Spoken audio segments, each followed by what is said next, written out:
నమస్తే. మారుతి గారి సినిమా భద్రం బీ కేర్ఫుల్తో హీరోగా తెలుగు తెరకు పరిచయం అయ్యారు రాజ్ దాస్ రెడ్డి గారు. ప్రముఖ బ్రాండ్స్ కూడా అంబాసిడర్గా వ్యవహరిస్తున్నారు. మరి యుఎస్లో చదువుకున్న రాజ్ తెలుగు తెరకు ఎలా పరిచయం అయ్యారు, ఇంకా ఏ ప్రాజెక్ట్స్ చేస్తున్నారు, మొత్తం జర్నీ ఆయన మాటల్లోనే విందాం. హలో రాజు గారు, ఎలా ఉన్నారండి? హలో అండి, బాగున్నానండి. మీరు ఎలా ఉన్నారు? ఐఎమ్ గుడ్ అండి, థ్యాంక్ యూ. రాజు గారు, మీరు మీ గురించి తెలుసుకున్నప్పుడు మీరు యుఎస్లో చదువుకున్నారు. చాలా చిన్న ఏజ్లోనే మీరు యుఎస్కి వెళ్ళిపోయారు. అవునండి. అలాంటిది మీరు అక్కడ కూడా కొన్ని ప్రాజెక్ట్స్ చేస్తూ ప్రముఖ బ్రాండ్స్కి అంబాసిడర్గా చేస్తూ మన మారుతి గారి సినిమా భద్రం బీ కేర్ఫుల్తో హీరోగా పరిచయం అయ్యారు. చాలా మంచిగా ఆడింది. అఫ్ కోర్స్ ఆ మారుతి గారి సినిమాలంటే ఒక మంచి ఏదో ఒక వైబ్ ఉంటుంది. ఆల్మోస్ట్ చాలామంది మిమ్మల్ని గుర్తుపట్టే స్టేజ్కి వెళ్ళిపోయారు ఒక్క సినిమాతోనే. బట్ అదంతా ఈజీ కాదు. ఈ జర్నీ ఏదైతే ఉందో, ఒక రకంగా చెప్పాలంటే హాలీవుడ్ టు టాలీవుడ్ అనుకోండి, ఏం చెప్తారు? నేను ఫస్ట్ నేను యుఎస్లోనే చదువుకున్నానండి. నేను న్యూయార్క్లో నేను ఫిలిం మేకింగ్ యాక్టింగ్ కాలేజ్లో నేను చదువుకునేవాడిని. ఓకే. అప్పట్లో అంటే ఎప్పట్లో? నాకు 22-23 ఇయర్స్ ఏజ్ ఉన్నప్పుడు, నేను చిన్నప్పుడే అక్కడ నాకు అడ్మిషన్ దొరకటంతో నేను వెళ్ళాను. ఓకే. అడ్మిషన్ దొరకటంతో వెళ్ళినప్పుడు నాకు అక్కడ అడ్మిషన్ వచ్చింది.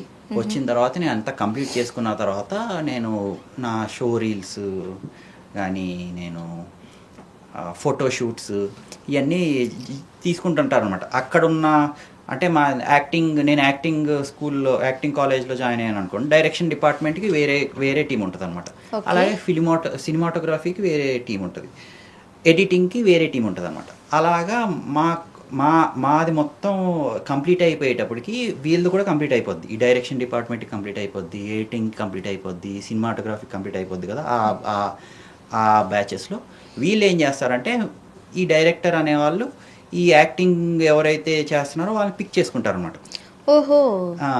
ఆ కాలేజ్లోంచి పిక్ చేసుకున్నప్పుడు ఎవరైతే ఉన్నారో అలా నేను చేసుకుంటూ ఉండేవాడు అనమాట. చిన్నప్పుడు అప్పుడు ఏజ్ అప్పుడు భద్రం బీ కేర్ఫుల్ బ్రదర్ అనే సినిమా తీస్తున్నారు అనమాట. మారుతి గారు అండ్ టీం తీస్తున్నారు. అప్పుడు నాకు ఆపర్చునిటీ ఇచ్చారు వీళ్ళు. ఈ అబ్బాయి మేము అనుకున్న స్టోరీకి యాప్ట్గా ఉన్నాడు. ఈ అబ్బాయి అంటే మీ రీల్స్ ఆర్ సంథింగ్ ఎల్స్ చూసారా? ఫోటోషూట్ ఇవన్నీ చూసేవారు అనమాట. అప్పుడు బాగా చిన్న చిన్న సినిమాలు తీసేవారు. అప్పుడులో మారుతి గారు చిన్న చిన్న సినిమాలు తీసేవారు. సో అప్పుడు భద్రం బీ కేర్ఫుల్ బ్రదర్ అనే కాన్సెప్ట్ బేస్ మూవీ అనమాట. ఇది కాన్సెప్ట్ బేస్ మూవీ. నాకు ఇలా చెప్పారు, ఎలా మేము తీద్దాం అనుకున్నా చిన్న సినిమా. అప్పుడు చిన్న చిన్న సినిమాలు తీసేవారు మారుతి గారు. యాక్చువల్గా మీరు ఇండియా నుంచి యుఎస్కి ఎలా వెళ్ళారు? అసలు మీ ప్రాపర్ ఏంటి? ఎక్కడ పుట్టారు మీరు? మాది గోదావరి డిస్ట్రిక్ట్. ఓకే. మాది గోదావరి డిస్ట్రిక్ట్. సో ఏ ఊరు మీది? గోదావరి జిల్లా, district Rajahmundry side. Okay. Amalapuram దగ్గర. ఓకే. సో మాది అక్కడ అనమాట. సో నేను ఎడ్యుకేషన్ మొత్తం హైదరాబాద్లో, మా పేరెంట్స్ అందరూ హైదరాబాద్లో ఉంటారు. ఓహో. మీ అంటే ఒక రకంగా చెప్పాలంటే మీ తాతగారు వాళ్ళు అమలాపురం సరౌండింగ్స్ లో, మీ పేరెంట్స్ అయితే హైదరాబాద్లో సెటిల్డ్. సో నేను హైదరాబాద్లోనే ఎడ్యుకేషన్ ఫినిష్ చేశాను. చేసిన తర్వాత నేను యుఎస్ కాలేజ్కి అప్లై చేశాను అనమాట. అప్పుడులోనే. అంటే మీకు ఎందుకు ఫిల్మ్ యాక్టింగ్ పైన దీనిపైన ఇంట్రెస్ట్ వచ్చింది? అది ట్రై చేద్దామని అనుకున్నాను. అప్పుడులో అడ్మిషన్ మామూలుగా ట్రై చేద్దాము అని అనుకుని, అడ్మిషన్ రాదనమాట యూజువల్గా. కాలేజ్లో కొంతమందికి వస్తుంది. అది అడ్మిషన్ ట్రై చేద్దామని నేను ట్రై చేశాను. అప్పుడులో అది వస్తుందా రాదా అనేది మన చేతుల్లో లేదు కదా. అప్పుడు చేసినప్పుడు నాకు అడ్మిషన్ వచ్చింది. సో ఆ అడ్మిషన్తో నాకు వచ్చింది. నేను వెళ్ళగలిగిన తర్వాత అక్కడ అన్నీ ఫినిష్ చేసిన తర్వాత అవన్నీ చూసి ఇదిగో భద్రం బీ కేర్ఫుల్ బ్రదర్ అని ఆపర్చునిటీ ఇచ్చారు నాకు. అంటే మీరేమో యుఎస్లో ఉన్నారు ఆ టైంకి, మారుతి గారు వాళ్ళ టీం ఏమో ఇక్కడ ఉన్నారు హైదరాబాద్లో. ఎలాగ అప్రోచ్ అయ్యారు మిమ్మల్ని? అవన్నీ చూసేవారు, నేను పంపించేవాడిని మెయిల్ ద్వారా. ఆయన ఫోన్ నెంబర్, వాట్సాప్ ఉండేది, ఇవన్నీ ఉండేవి కదా. వాళ్ళ టీంకి వాళ్ళందరూ ఉండేవారు కదా. వాళ్ళందరికీ నేను కోఆర్డినేట్ చేసేవారు. నన్ను చేసినప్పుడు చిన్న చిన్న సినిమాలు తీసేవారు. అప్పుడులో చాలా చిన్న చిన్న సినిమాలు తీశారు మారుతి గారు అప్పుడులో. అప్పుడు నా సినిమా, నేను ఈ సినిమా కాన్సెప్ట్ అనుకుంటున్నాను, వీళ్ళు అంటే ఈ సినిమా మొత్తం అయిపోయిన తర్వాత గీతా ఆర్ట్స్ డిస్ట్రిబ్యూషన్ కంపెనీ ఈ సినిమాని రిలీజ్ చేశారు. ఓకే. అల్లు అరవింద్ గారు వాళ్ళు టీము రిలీజ్ చేశారు ఈ సినిమా. సో బాగానే రీచ్ అయింది మూవీ. అట్లా మీ ఫస్ట్ మూవీ నాకు అలా ఎంటర్ అయ్యాను అనమాట తెలుగు ఫిల్మ్. సో ఆడిషన్స్ కి మీరు హైదరాబాద్ వచ్చారా? వచ్చాను. హైదరాబాద్ వచ్చాను, ఆ షో రూల్స్ అని చూపించాను, అన్నీ చేశాను. అప్పుడులోనే ఓకే. అన్నీ చేశాను అనమాట. అప్పుడులో అలా నాకు ఆపర్చునిటీ వచ్చింది అప్పుడులో. అది కంప్లీట్ అయిన తర్వాత నేనేమనుకున్నానంటే ఓకే, తెలుగు మూవీ ఒకటి చేసేసాను. ఒకటి చేసిన తర్వాత ఇప్పుడు తెలుగు మూవీ నెక్స్ట్ రిలీజ్ అయినా ఇలాగే ఉంటుంది. పెద్ద సంస్థలే రిలీజ్ చేసినాయి. సో నేనేమనుకున్నానంటే నేను హాలీవుడ్లో చదువుకున్నాను కదా, అక్కడ నాకు ఫ్రెండ్స్ సర్కిల్ ఉంది, నేను అక్కడ ఎందుకు ఒక సినిమా చేయకూడదు, అక్కడ ఎందుకు చేయకూడదు, కొంచెం టైం పట్టినా అక్కడ చేస్తే మన వాళ్ళు అక్కడ ఎవరు చాలా తక్కువ మంది ఉన్నారు కదా, తెలుగు వాళ్ళు మన ఇండియా నుంచే తక్కువ మంది ఉంటారు అనమాట అక్కడ. సో అక్కడ అందరూ హాలీవుడ్ బేస్ యూఎస్ వాళ్ళని ఎక్కువ తీసుకుంటుంటారు. సో అలాగా నేను అక్కడ ఎందుకు ట్రై చేయకూడదు అని చెప్పి నేను అక్కడి నుంచి అలా మోడలింగ్ చేసుకుంటూ కంపెనీలకి అర్మానీలో చేశాను నేను. కానీ మీరు అన్నీ చేసినవన్నీ ప్రముఖ బ్రాండ్స్, అంత ఈజీ కాదు. ఇప్పుడు పెద్ద పెద్ద హీరోలు ఎస్టాబ్లిష్ అయిపోయిన రికగ్నైజ్ వచ్చేసిన ఫేసెస్ వాళ్ళు త్వరగా గ్రాప్ చేస్తారు. అవునండి. బట్ మీరు ఇండస్ట్రీలో చేసింది కొంచెం తక్కువ సినిమాలైనా అఫ్ కోర్స్ రిలీజ్కి చాలా రెడీగా ఉన్నాయనుకోండి, ఆ బ్రాండ్స్కి ఎట్లా మీరు అంటే వాళ్ళు మిమ్మల్ని అప్రోచ్ అయ్యారా, లేకపోతే మీరు అన్నట్టుగా మీరు వాళ్ళని అప్రోచ్ అయ్యారా? అదే నేను చెప్తున్నాను కదా, ఏదైతే కాలేజ్ ఉంది కదా, కాలేజ్లో వాళ్ళు యాక్టర్స్కి వేరే టీం ఉంటుంది. ఇప్పుడు కాస్టింగ్ డైరెక్టర్స్ అని ఉంటారు. ఓకే. సో మనం గనక బాగా చేసుకుంటూ ఉంటే కాస్టింగ్ డైరెక్టర్స్ ఏం చేస్తారంటే ఈ అబ్బాయికి ఇదిగోండి ఇందులో క్యాస్ట్ చేయొచ్చు, ఈ అబ్బాయిని ఇందులో చేయొచ్చు అని క్రియేటివ్ డైరెక్టర్ ఏం చేస్తారంటే చేస్తారు. కాస్టింగ్ డైరెక్టర్ ఒక ఆయన ఉంటారు, క్రియేటివ్ డైరెక్టర్ ఒక ఆయన ఉంటారు. వీళ్ళు చూసి అసలు ఈ అబ్బాయి ఏం చేస్తున్నాడు, ఎలా చేయగలుగుతున్నాడు, నా పాస్ట్ మొత్తం అన్ని వర్క్ మొత్తం చూస్తారనమాట. వాళ్ళు ఎలా ముందు ఏం వర్క్ చేశాడు అన్నీ చూసి వీళ్ళు తీసుకుని ఆ కంపెనీకి ప్రమోట్ చేస్తారు. నేను వెళ్ళి కలిసి నా అన్ని చెప్పుకుని అన్ని చేస్తే వాళ్ళు తీసుకోవాలా ఏంటి ఏం చేద్దాం అనేది చేస్తారనమాట. ఓకే. సో అట్లా మీరు ఈ బ్రాండ్స్ అన్నిటికీ చాలా బ్రాండ్స్ చేశాను. ఏ బ్రాండ్స్ మీరు? నేను అర్మానీకి చేశాను, బర్బెరీకి చేశాను, డిజ్నీలో ఒక న్యూయార్క్లో డిజ్నీ కంపెనీకి వర్క్ చేశాను. ఇప్పుడు నెక్స్ట్ కూడా డిజ్నీలో చాలా మంచి ప్రాజెక్ట్ ఉంది నాకు. సో ఇలా చిన్న ఈ బ్రాండ్స్కి అయితే చాలా చేశాను. చిన్న బ్రాండ్స్, ఇలా వేరే బ్రాండ్స్ ఉంటాయి, చిన్నవి క్లోతింగ్ బ్రాండ్స్, అలాగే చాలా బ్రాండ్స్ ఉంటాయి, క్లోతింగ్ బ్రాండ్స్ అని బ్రాండ్స్, చాలా బ్రాండ్స్ చేశాను నేను. ఓకే. అండ్ ఇంకొకటి ఇంట్రెస్టింగ్ ఏంటి అని అంటే 97th ఆస్కార్ ఆ ఫంక్షన్కి మీరు కూడా వెళ్ళారని విన్నాను. అదంత ఈజీ కాదు. ఆ నామినేషన్కి సంబంధించో లేకపోతే అసలు మీకు ఎట్లా వచ్చింది ఆపర్చునిటీ? నేను 97th అకాడమీ అవార్డ్స్కి వెళ్ళానండి. 2025 మార్చ్లో జరిగింది అది. ఓకే. సో ఇండియా నుంచి one of the executive invitation కింద నేను సంపాదించగలిగాను, ఎక్స్క్లూజివ్గా సంపాదించగలిగాను. అక్కడ ఓన్లీ ఒక సినిమా నామినేట్ అయి ఉండాలి. అంటే ఇప్పుడు ఒక సినిమా చేసి ఆ సినిమాకి మీరు నామినేట్ అయి ఉండాలన్నమాట. మీరు అక్కడికి ఆస్కర్కి వెళ్ళాలి అంటే ఆ ఫంక్షన్ లో మనం వెళ్ళడానికి జస్ట్ వెళ్ళడానికి కండిషన్స్ ఉన్నాయి, ఫుల్ కండిషన్స్. ఎన్ని కండిషన్స్ అంటే మీరు ఆ ఏదైతే మూవీ ఉందో ఆ మూవీకి 1.5 year బిఫోరే ఆస్కర్ దానికి మనం అప్లై చేయాలి ఆ మూవీకి. ఓకే. అప్లై చేసిన తర్వాత ఆ అప్లై అయిన మూవీని వీళ్ళు ఫిల్టర్ చేస్తారు. ఎన్నో దేశాల నుంచి వస్తుంటాయి, జపాన్ నుంచి వస్తాయి, అన్ని ప్రపంచంలో మాక్సిమం చాలా దేశాల నుంచి వాళ్ళు అప్లై చేసుకుంటూ ఉంటారు. సో వాళ్ళు ఫిల్టర్ చేస్తారనమాట. అంత ఈజీ కాదనమాట. ఆ మూవీ కూడా అందులో ఫిల్టర్ అవ్వటం అసలు మన ఇండియా నుంచి ఇంకా చాలా కష్టం.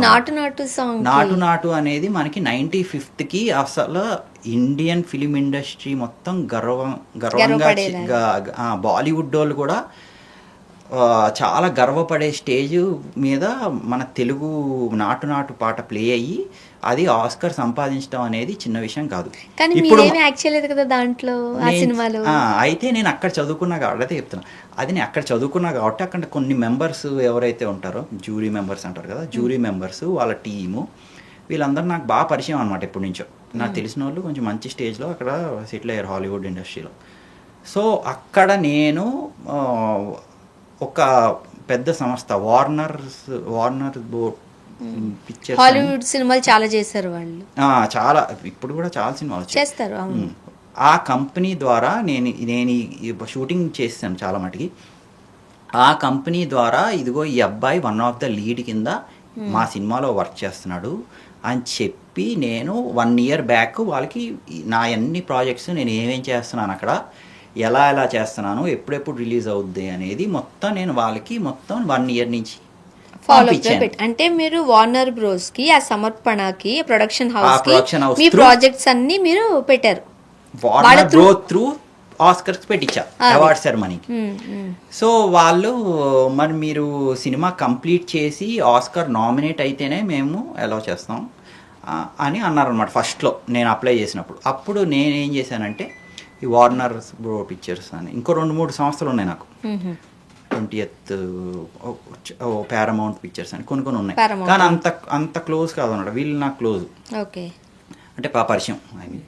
సో వీళ్ళ ద్వారా నేను ఆల్రెడీ షూటింగ్ ఫినిష్ చేశాను. ఈ సినిమా ఇట్లా రిలీజ్ అవుతుంది. పాత మూవీస్ ఉంటాయి కదా వాళ్ళవి వార్నర్ బ్రో పిక్చర్స్ పాత మూవీస్ ఆస్కర్ నామినేట్ అయినవి ఉంటాయి కొన్ని. ఓకే. సో అందులో నేను ఒక ఇన్వైటీ కింద నన్ను చేసి అలా నన్ను అలో చేసేలాగా అక్కడ అనుకోకుండా నేను అయ్యాను.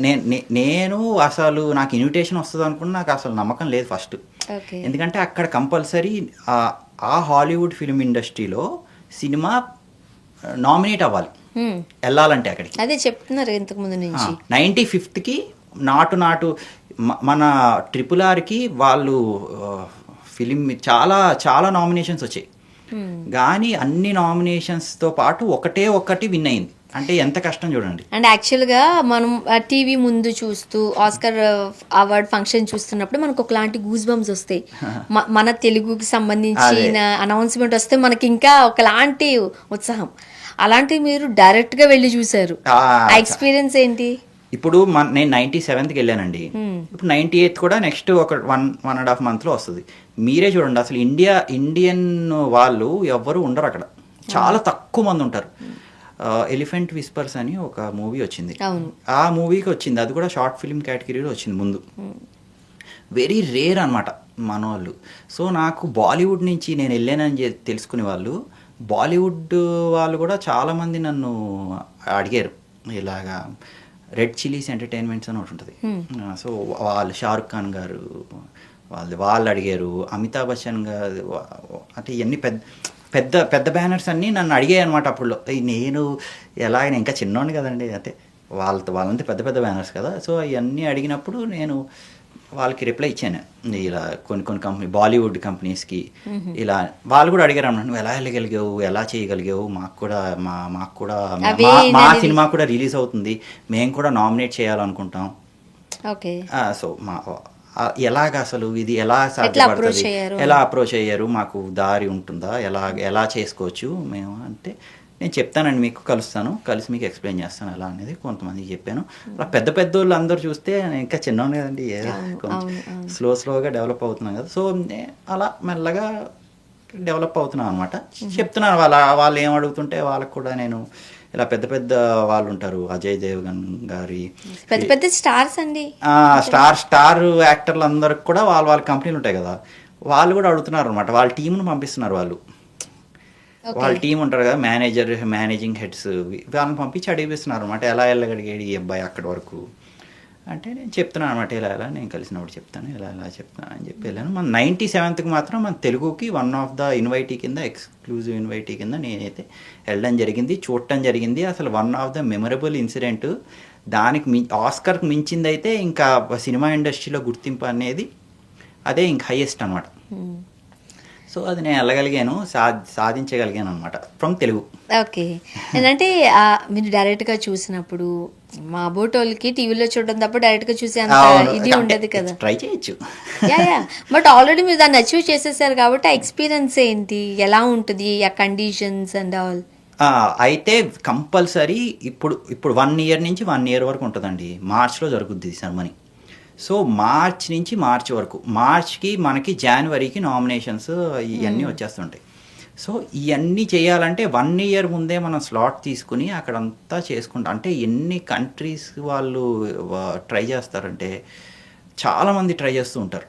అది మనం దాటుకుని ఎంతవరకు వెళ్ళగలమేమో అనేది చూసుకుని వెళ్ళగలగాలి. ఇప్పుడు కొత్త ఫిల్మ్ మేకర్స్ కూడా నేను అదే చెప్తున్నా, ఎప్పుడైతే మీరు అది ట్రై చేసినప్పుడు డిసప్పాయింట్ అవ్వకూడదు వాళ్ళు సెలెక్ట్ చేయలేదు అని చెప్పి. మళ్ళీ మనం ట్రై చేయాలి తప్ప అక్కడ వరకు వెళ్ళగలిగారంటేనే it's very great achievement, one of the great achievement from India నుంచి అక్కడ వరకు వెళ్ళగలిగారంటేనే చాలా గ్రేట్. సో భద్రం బీ కేర్ఫుల్ తర్వాత మీకు తెలుగులో ఎలాంటి అవకాశాలు వచ్చాయి? నాకు తెలుగులో చాలా కంపెనీస్ నుంచి, ప్రొడక్షన్ హౌసెస్ నుంచి, చాలా ప్రొడక్షన్ హౌసెస్ నుంచి నాకు ఆఫర్స్ వచ్చాయి. చాలామంది చేస్తూ ఉన్నారు. కాకపోతే నేనేం చేశానంటే ఇక్కడ అందరిలా ట్రై చేయకుండా కొంచెం ఇప్పుడు నేను భద్రం బీ కేర్ఫుల్ బ్రదర్ చేసిన వెంటనే తెలుగు సినిమా చేసేయచ్చు నేను. అప్పుడు అంత పెద్ద కంపెనీ వాళ్ళు నన్ను గీతార్ట్స్ లాంటి వాళ్ళు రిలీజ్ చేశారు. అండ్ మారుతి గారు కూడా పెద్ద అప్పటికే మంచి డైరెక్టర్ సార్. సో అప్పుడు నేను ఇంకా చేసేయచ్చు వెంటనే అప్పుడే. నేనేం చేశానంటే కొంచెం అందరిలా కాకుండా ఇప్పుడు ప్రజెంట్ యాక్టర్స్లా కాకుండా ఒకసారి అక్కడ కూడా ట్రై చేద్దాం హాలీవుడ్లో. ఇక్కడ ఎటు రిలీజ్ అయింది కదా, వచ్చి మళ్ళీ చేసుకోవచ్చు అని చెప్పి నేను అక్కడ కూడా ట్రై చేయడంతో అది క్లిక్ అయ్యింది. అది దాని రిజల్టే నేను ఆస్కర్స్ వరకు వెళ్ళగలిగాను. పెద్ద కంపెనీ నన్ను చేసి షూటింగ్ కంప్లీట్ చేసింది, రిలీజ్ అవుద్ది అనమాట. రిలీజ్ అయినప్పుడు ఎన్ని ప్రాజెక్ట్స్ చేశారు మీరు? 2-3 ప్రాజెక్ట్స్ చేశానండి. మూవీస్ 2-3 చేశాను. అది రిలీజ్ అవ్వడానికి టైం పడుతుంది అనమాట. మనకి టైం పట్టినప్పుడు ఏమవుద్దంటే అది రిలీజ్ అయినప్పుడు ఇంకా మంచి గుర్తింపు అనేది వస్తుంది. ఇప్పుడు ఆ గ్యాప్ లో మళ్ళీ బాలీవుడ్ సినిమాలకు వెళ్ళారా? తెలుగు సినిమా ఒకటి చేద్దామని, తెలుగు సినిమా చేద్దాం. బాలీవుడ్ లో కూడా మంచి ఆపర్చునిటీ ఉంది నాకు. సో బాలీవుడ్లో కూడా నాకు మంచి ఆపర్చునిటీ ఉంది. చాలా మంది తెలుసు నాకు బాలీవుడ్లో కూడా. అండ్ ఇండస్ట్రీలో వచ్చేసరికి మనకి హాలీవుడ్ అంతా ఒకలా ఉంటుంది. ఫిల్మ్ మేకింగ్ కావచ్చు, కథలు కావచ్చు, స్టోరీ లైన్స్ కావచ్చు. అదే బాలీవుడ్ అనుకోండి అదొక సెపరేట్ జోనర్, టాలీవుడ్ అనుకోండి ఇదొక సెపరేట్ జోనర్. ఇక్కడ మన హీరోస్ అయితే మనకు తెలిసిందే కదా, డాన్సులు, రొమాన్స్, ఆరల్స్ కాస్త హారర్ బాగా మన దగ్గర ఉంటుంది. బాలీవుడ్ లో అడ్వెంచర్. ఈ డిఫరెన్సెస్ ఏం చెప్తారు ఈ వుడ్ కి, హాలీవుడ్ కి, బాలీవుడ్ కి, టాలీవుడ్ కి ఉన్న డిఫరెన్సెస్ ఏంటి? హాలీవుడ్ కి బాలీవుడ్ కి అంటే బాలీవుడ్ అనేది ఒక హిందీ సినిమా ఇండస్ట్రీ అనమాట. హాలీవుడ్ అనేది ఒక ప్లేస్ నేమ్ హాలీవుడ్ అనమాట. అక్కడ అన్ని స్టూడియోస్ ఉంటాయి. పారమౌంట్ పిక్చర్స్ అని, 20th ఫాక్స్ స్టూడియోస్. నేను అనేది అది కాదు, యాక్టింగ్ వైజ్ గా. అదే నేను ఒకటి చెప్తాను. అక్కడ అయితే ఇప్పుడు బాలీవుడ్ అనేది ఒక హిందీ సినిమా ఇండస్ట్రీ అనమాట. సో ఇక్కడ హిందీ సినిమా ఇండస్ట్రీ, టాలీవుడ్ అనేది తెలుగు సినిమా ఇండస్ట్రీ, ఇంకా హాలీవుడ్ అనేది తమిళ్. సో ఇట్లాగా ఒక్కొక్కటి నాకు బాలీవుడ్లో చేయాలని కూడా బాగానే సెలెక్ట్ చేస్తారు బాలీవుడ్ వాళ్ళు కూడా. సో చూద్దాం. నేను అనేది యాక్టింగ్ అండి. ఇప్పుడు మన దగ్గర మోర్ యాక్షన్ కావాలి, ఏడ్చినా సరే బోర్మని ఆడాలి, సెటిల్డ్ మన దగ్గర కష్టం. మీరు బాలీవుడ్కి వెళ్ళారు అనుకోండి, అక్కడ ఎక్స్ప్రెషన్స్ కావచ్చు, అడ్వెంచర్ మూవీస్ ఎక్కువ ఉంటాయి అక్కడ. మూవీస్ కాదు, మన యాక్ట్. ఇప్పుడు యాజ్ ఎ హీరోగా మనం హాలీవుడ్లో చేశారనుకోండి, పాటలు ఉండవు, డాన్సులు ఉండవు, ఒక కథ ఉంటుంది, 1.5 అవర్లోనే సినిమా కంప్లీట్ అయిపోతుంది. మీరు బాలీవుడ్కి వచ్చారనుకోండి, కథలోకి వెళ్ళడానికి కొంచెం టైం తీసుకుంటారు, తర్వాత కథ. ఫర్ ఎగ్జాంపుల్ మలయాళం సినిమాలు చేశారనుకోండి, చాలా సెటిల్డ్గా వెళ్తాయి వాళ్ళు, న్యాచురల్గా ఉంటాయి, స్లోగా ఉంటాయి. మన దగ్గర హావభావాలు ఎక్కువ పండించాలి. అది డ్యాన్స్ అయినా కావచ్చు, ఏడుపు అయినా కావచ్చు, నవ్వైనా కావచ్చు. యాక్టింగ్ చెప్తున్నా, ఈ డిఫరెన్సెస్ని మీరు ఎలా మేనేజ్ చేయగలిగారు అని. అదే కష్టం. మీరు చెప్పింది ఎగ్జాక్ట్ 100% కరెక్ట్. అది అంత ఈజీ కాదనమాట. ఒక్కొక్క లాంగ్వేజ్కి ఒక్కొక్క ఎక్స్ప్రెషన్స్ మారిపోతాయి. అవును, కొన్ని చోట్ల చాలా న్యాచురల్ గా చేయాలి, కొన్ని చోట్ల చాలా ఎక్కువ ఎమోషన్స్ ఇవ్వాలి. నేర్చుకున్నారా, ప్రాక్టీస్ చేశారా దీనికి సంబంధించి? ఎంత నేను నేర్చుకుని చిన్నప్పుడే నేర్చేసుకున్నా యాక్టింగ్. ఎంత అంటే నేర్చుకుంటూ ఉంటాం, కంప్లీట్ గా కాదు, నేర్చుకుంటూ. అంటే ఫర్ ఎగ్జాంపుల్ మేము చాలా ఇప్పుడు అప్కమింగ్ ఆర్టిస్టులతో మాట్లాడాం అనుకోండి, మేము మిర్రర్ల ముందు నుంచుని మేమే ఒక సీన్ పెట్టుకుని, నేను కోపం అయితే ఎట్లా ప్రజెంట్ చేస్తాను, ఇట్లా మేమే అని చెప్తూ ఉంటాం. అంటే వాళ్ళే హోమ్ ప్రాక్టీస్ ఎక్కువ చేస్తారు. మీకు ఆ ఎక్స్పీరియన్స్ ఉందా, మిర్రర్ ఎక్స్పీరియన్స్? నాకు చిన్నప్పుడే మంచి లెక్చరర్స్ ఉండేవారు మా కాలేజ్లో. చాలా సీనియర్స్ ఉండేవారు. వాళ్ళ ఏజ్ కూడా చాలా ఎక్కువ ఉండేది అనమాట, 60s. మా వాళ్ళ కోసం మీరు ఏదైనా ఒక సీన్ చేయగలుగుతారా? అంటే హాలీవుడ్ లో ఎక్స్ప్రెషన్స్ ఎలా ఇవ్వాలి, అదే బాలీవుడ్ కి ఎలా ఇవ్వాలి, టాలీవుడ్ కి ఎలా ఇవ్వాలి?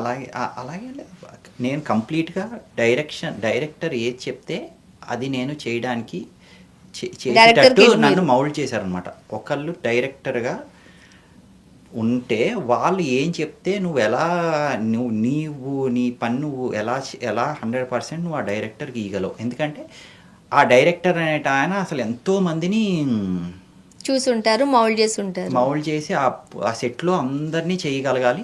నువ్వు వాళ్ళ ఎక్స్ప్రెషన్ వాళ్ళది నువ్వు ఎలాగా చేసి ఎలా చేయగలవు అనేది నాకు బాగా నేర్పించారు. ఇప్పుడు సాధారణంగా ఇక్కడి నుంచి మిమ్మల్ని యుఎస్కి పంపించి చదివించారంటే ప్రతి తల్లిదండ్రులు ఏమనుకుంటారు, వీడు బాగా సంపాదించాలి, అంతే కదా. అవును. మేము పెట్టిన డబ్బులన్నీ రిటర్న్ మాకు ఇచ్చినా ఇవ్వకపోయినా అవునండి. వాడైతే సెటిల్ అవ్వాలి. మీరేమో వచ్చి నేను ఆ సినిమాలు చేస్తా ఈ సినిమాలు చేస్తా అంటే ఇది మనం చెప్పలేము ఈ కెరీర్ని. సో పేరెంట్స్ సపోర్ట్ ఉండిందా, టెన్షన్ పడ్డారా అందరు? వాళ్ళు ఏమంటారు? పేరెంట్స్ సపోర్ట్ 100% ఉండింది. నీ ఇష్టం, నువ్వు ఎలాగా అనుకుంటే అలా చేయమని అనేవారు చిన్నప్పటి నుంచి. అలాగే నేను కష్టపడి చేసుకోవటం, యుఎస్ వెళ్ళటం. అక్కడ ఏంటంటే యాక్టింగ్ అనే కాదు, ఇప్పుడు పెద్ద పెద్ద ఫిలిం కంపెనీలు ఉన్నాయి, వాళ్ళు హైర్ చేసుకుంటారు అనమాట యాక్టర్స్ని. ఓకే. కొన్ని ఇయర్స్ ఈ యాక్టర్ మా దగ్గరే వర్క్ చేయాలి. ఇంతకుముందు మన తెలుగులో కూడా ఈ ఆచారమే ఉండేదంట, ఈ పద్ధతే ఉండేదంట. ఒక ప్రొడక్షన్ కి ఇప్పట్లో రెమ్యూనరేషన్స్ అలా కాదు, మంత్లీ శాలరీస్ కింద ఇచ్చేవారు. అలా చేసేవారు. ఇప్పుడు ఉంది అది హాలీవుడ్ లో ఉందా? ఉంది. వాళ్ళు ఆ ప్రొడక్షన్ హౌస్ కి ఖచ్చితంగా అన్ని సినిమాలు చేయాలి. కొన్నిసార్లు కండిషన్ సప్లైలో వేరే ప్రొడక్షన్ హౌస్ కి చెయ్యొద్దు అన్నా కూడా లేదు. అవునండి. ఆ ఇయర్ లో ఆ ప్రొడక్షన్ హౌస్ కి అయితే ఇన్ని సినిమాలు చేయాలి. వాళ్ళకి రెమ్యూనరేషన్ అనేది సినిమాని బట్టి కాదు, మంత్లీ బట్టి శాలరీ. ఇప్పుడు హాలీవుడ్ లో పద్ధతి ఉందా? ఉంది. అయితే కొన్ని కంపెనీలు ఏం చేస్తాయంటే, మేము ఈ అబ్బాయిని కానీ ఈ అమ్మాయిని కానీ ఈ యాక్ట్రెస్ని కానీ మేము తీసుకుని ఇలా 1 year పాటు మేము మొత్తం వాళ్ళకున్న అన్నీ మేము తీసేసుకుని రైట్స్ అన్ని వాళ్ళ దగ్గర తీసుకుని మేము ఏం చెప్తే అలా చేయించుకుని మేము పే చేస్తాం అని అంటారు అనమాట. అదొక పద్ధతి. ఫ్రీలాన్సింగ్ అంటారు, అదొక పద్ధతి. కొన్ని 5-6 రకాలు ఉంటాయి అనమాట. ఇందులో ఏదో సెలెక్ట్, కానీ మీరు బాగా మెరిట్ అయి ఉండాలన్నమాట అక్కడ. ఎక్కడ ఆ కంపెనీలో, లేకపోతే ఆ కంపెనీలు చూడవు, అంత కాంపిటీషన్ ఉంటుంది అక్కడ, చాలా కాంపిటీషన్. అంత నిజమే. హాలీవుడ్ సినిమాలు మనం చూసినప్పుడు ఒక సినిమాలో కనిపించిన ఆర్టిస్ట్ ఇంకో సినిమాలో కనిపించాలంటే చాలా సంవత్సరాలు పట్టేస్తుంది. మళ్ళా కాదు, సంవత్సరాలు 2-3 సినిమాలు ఏమి రిలీజ్ కావు వాళ్ళవి. అన్ని కొత్త ఫేస్ లాగా అనిపిస్తాయి ఎప్పటికప్పుడు. అంటే చాలా మంది. అవునండి. అఫ్కోర్స్ మనం కొంతమందిని మాత్రమే పిక్ చేయగలుగుతాం. అవునవునండి కదా. అవును, చాలా కష్టం అక్కడ ఆపర్చునిటీ. మనోళ్ళకి రావటం ఏషియన్ కంట్రీస్ వాళ్ళకి తక్కువగా ఇస్తారు వాళ్ళ ఆపర్చునిటీ. ఏషియా సైడ్ వాళ్ళది తక్కువగా ఇస్తారు. అక్కడ వాళ్ళు అమెరికన్స్నే తీసుకుంటారు. హాలీవుడ్ ఇండస్ట్రీ అంటే అక్కడ ఉన్న వాళ్ళని, అక్కడ లేకపోతే బాగా మెరిట్ అయి ఉండాలి, అక్కడ చదువుకో సంస్థల్లో మెరిట్ అయి ఉండాలి. అసలు వాళ్ళు చెప్పింది, వాళ్ళు అనుకున్నది మనకి క్లియర్ కట్గా తెలిసి ఉండాలి. ఇవన్నీ తెలిస్తే ఓకే. ఇప్పుడు ఇంకా ఏ ప్రాజెక్ట్స్ చేస్తున్నారు, ఏమేమి రిలీజ్ కావడానికి రెడీగా ఉన్నాయి, ఫ్యూచర్ ప్రాజెక్ట్స్ ఏంటి? ఫ్యూచర్లో నేను ఒక 2 movies అయితే ఇక్కడ నేను చేశాను తెలుగులో రిలీజ్ కి రెడీగా ఉన్నాయి. రిలీజ్ కి ఒకటి ఆల్మోస్ట్ రిలీజ్ అయిపోద్ది, కొంచెం టైం పడుతుంది. ఇంకోటి నెక్స్ట్ స్టేజ్లో ఉంది. సో బాలీవుడ్లో కూడా నాకు షూటింగ్కి వెళ్ళే స్టేజ్లో ఒక మూవీ ఉంది బాలీవుడ్లో. సో అదొకటి చేస్తున్నాను. ఇంకా హాలీవుడ్లో అయితే నేను ముందర నుంచి ఏదైతే పెట్టుకున్నానో అదే నడుస్తుంది అనమాట. ఇంకా మీరు రాష్ట్రాలు దాటి కాదు, దేశాలు దాటి పనిచేస్తున్నారు. ఎట్లా మేనేజ్ చేస్తున్నారు? అదే అండి కష్టం. అదే చాలా అంటే కష్టం అంటే ఇష్టం. డేట్స్ ఎలా మేనేజ్ చేస్తారు? ఎంజాయ్ చేస్తూ ఉంటాను కాబట్టి పర్లేదు. డేట్స్ ఎలా మేనేజ్ చేస్తున్నారు మీరు? ఒకటేమో ఇకపోని ఇక్కడ అక్కడంటే తిరిగేయచ్చు, బాలీవుడ్కి ఓ రోజులో అటు ఇటు తిరిగేయచ్చు. అక్కడేమో 7 సముద్రాలు దాటాలి. యుఎస్ అంటే ఎక్కడ 27 hours ఎంత అవర్స్. ఎట్లా మేనేజ్ చేస్తున్నారు? మేనేజ్ ఎప్పటి నుంచో చేస్తున్నా, ఇప్పుడు కూడా చేస్తున్నా. వాళ్ళు ఎలా ఉంటాయి డేట్స్? ఎట్లాగా డేట్స్? వాళ్ళు పొద్దునుంచి కాల్ షీట్ పొద్దున్న 7 నుంచి ఈవినింగ్ 6 వరకు ఉంటుంది. 8 hours అట్లానేనా? మార్నింగ్ 7 o'clock నుంచి ఉంటుంది వాళ్ళకి. 7 to ఈవినింగ్ 5:30 వరకు ఉంటుంది కాల్ షీట్. అక్కడే ఉండాలి, లేకపోతే డైరెక్ట్ కోపం వస్తుంది. నేను అనేది అదే. ఇప్పుడు మన దగ్గర ఖచ్చితంగా ఒక 8 గంటలు పనిచేయాలనే రూల్ ఉండింది సినిమాల్లో కూడా. అక్కడ కూడా ఉంది. అక్కడ కూడా 8 hours అనే ఇంకా మించి ఉందా, తక్కువ ఉందా అని? పెద్దోళ్ళు తక్కువ ఉంటుంది, 2-3 hours 4 hours ఉంటుంది. వెళ్ళిపోతారు వాళ్ళు చూసుకుని. ఓకే. చిన్నవాళ్ళు కంపల్సరీ ఉండాలి. పొద్దుటిని సాయంత్రం వరకు ఉండాలి. ఉండాలి, ఉండి వాళ్ళు చెప్పినన్ని చేసి ఇటుకి వెళ్ళాలి. మన ప్రొడక్షన్ హౌస్ లాగే బ్రేక్ఫాస్ట్లు, లంచ్లు, డిన్నర్లు అన్నీ అక్కడే ఉంటాయి. చాలా చాలా అసలు బ్రేక్ఫాస్ట్ 4-5 వెరైటీస్ ఉంటాయి. ఆ లంచ్ అయితే ఫుల్ అక్కడ క్యాస్ట్ అండ్ క్రూక్ అన్ని పెడతారు. అండ్ మీరు టాలీవుడ్ చూసే ఉన్నారు కాబట్టి ఇక్కడ చాలా బాగుంటుంది. చిన్న Food ఆర్టిస్ట్ అయితే చాలా బాగుంటుంది, అసలు అన్బీటబుల్ ఉంటుంది. ఇక్కడ చిన్న ఆర్టిస్ట్ని కొంచెం చిన్నగానే చూస్తారు, పెద్ద ఆర్టిస్ట్ని పెద్దగానే చూస్తారు. అక్కడ కూడా అంతేనా? అక్కడ కూడా అంతే, అలాగే ఉంటుంది ఆల్మోస్ట్. అంతేనా? చిన్న ఆర్టిస్ట్ కి ఒక రకంగా ఉంటుంది, పెద్ద ఆర్టిస్ట్ కి ఒక రకంగా. Treatment వేరేగానే టైమింగ్ ఓకే. వాళ్ళ పిఆర్ టీం ఉంటుంది అక్కడ ఒక్కొక్కరికి. ట్రీట్మెంట్ మనలాగే ఉంటుంది అక్కడ కూడా, చిన్న పెద్ద డిఫరెన్స్ అయితే ఉండదు. ఉంటుందండి, ఉంటుంది మరి అంతే. వాళ్ళ పేమెంట్ వేరేగా ఉంటుంది, వాళ్ళ డేట్స్ వేరేగా ఉంటాయి, వాళ్ళ కాల్ షీట్ వేరేగా ఉంటుంది. Okay, thank you so much Rajadas Reddy garu. స్టూడియోకి వచ్చారు, మీ ఎక్స్పీరియన్సెస్ చాలా షేర్ చేసుకున్నారు. ఆస్కార్లో మీరు ఏదైతే ఎక్స్పీరియన్స్ చేశారో దాన్ని మాతో పంచుకున్నారు. అంటే చాలా మూవీస్ కూడా మీవి రిలీజ్కి రెడీగా ఉన్నాయి కాబట్టి మంచి మంచి సినిమాలు చేయాలి, బిగ్గెస్ట్ హిట్లు కొట్టాలి. అండ్ ఇక్కడే కాదు, హాలీవుడ్లో కూడా మీకు మంచి బ్రేక్ రావాలని మనస్ఫూర్తిగా కోరుకుంటున్నామండి. థ్యాంక్ యూ అండి. Thank you so much. నన్ను ఇక్కడ ఈ స్టూడియోకి పిలిచిన టీం అందరికీ థ్యాంక్ యూ సో మచ్ అండి. Thank you.